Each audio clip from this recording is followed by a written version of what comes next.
এর ছোঁয়া। 9 মাস পরে দীপা প্রসব বেদনা সহ্য করে এবং সূর্যর হাসপাতালে তার সন্তান প্রসবের জন্য পৌঁছায়।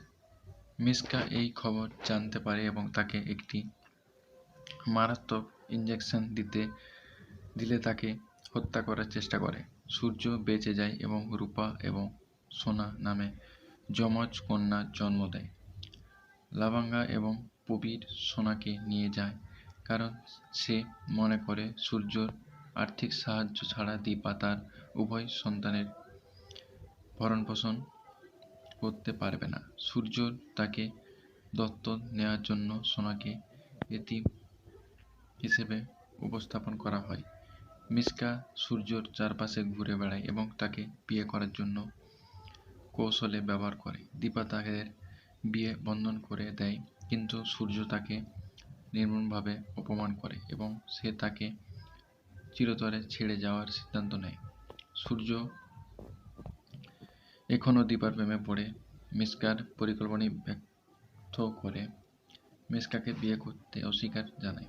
দীপা ও সূর্য তাদের কন্যা রূপা এবং সোনাকে লালন পালন করার সিদ্ধান্ত নেয়। 5 বছর পর দীপা গ্রামে থাকে।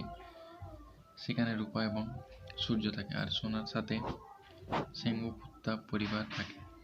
রূপা তাদের ভালোবাসা দিয়ে বড় করেছে, যদিও সে জানে না যে সে তার আলস বাবা। রূপা সাহসী এবং স্পষ্টভাষী এবং সর্বদা দীপাকে সমর্থন করে এবং রক্ষা করে। অন্যদিকে সোনা দীপার মতো মিষ্টি এবং ভদ্র।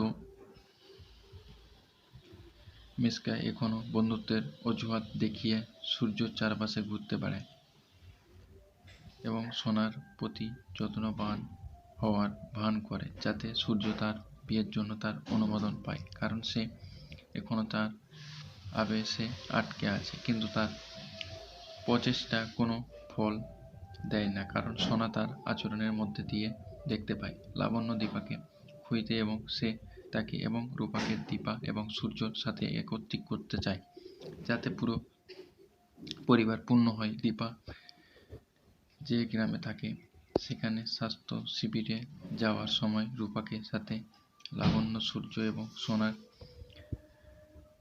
দেখা হয়। লাবণ্য এবং সূর্য তৎক্ষণাৎ তাদের পছন্দ করে এবং সে তার সাথে ঘনিষ্ঠ হয়। দীপা গ্রামের মেলায় পরিবারটি দেখে এবং অতীতের যন্ত্রণা থেকে তাদের এখনও দূরে রাখার চেষ্টা করে।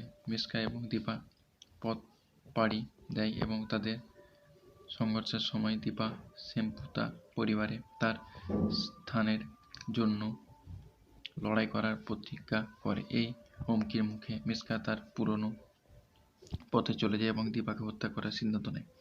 সোনা দীপার সাথে দেখা করে এবং তারা একে অপরকে প্রতি আবদ্ধ বোধ করে। সূর্য রূপার সাথে দেখা করে এবং তারা একে অপরের সাথে যোগাযোগ করে।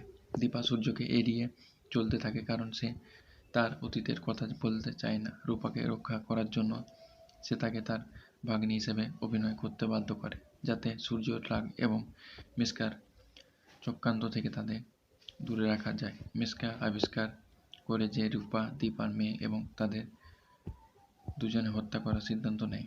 পরে দীপাকে জানতে পারে যে সূর্যের সাথে সোনার সম্পর্ক রয়েছে, কিন্তু পারিবারিক এই অনুষ্ঠানে ভুল বুঝতে পারে যে সূর্য এবং মিশকা তার বাবা মা।